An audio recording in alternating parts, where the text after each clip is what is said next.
The Wisconsin Elections Commission votes to dismiss a complaint against a candidate to replace retired Congressman Mike Gallagher. Tony Wied is the former owner of the Dino Shell gas station chain and the Republican endorsed by Donald Trump in the Congressional District 8 race. Two other Republicans and one Democrat are also vying for Gallagher's open seat in Congress.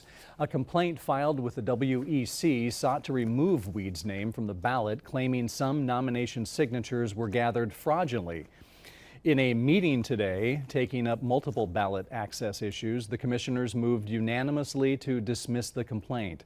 In a statement, Wied called the vote proof the complaint was a, quote, desperate attempt to keep him off the ballot.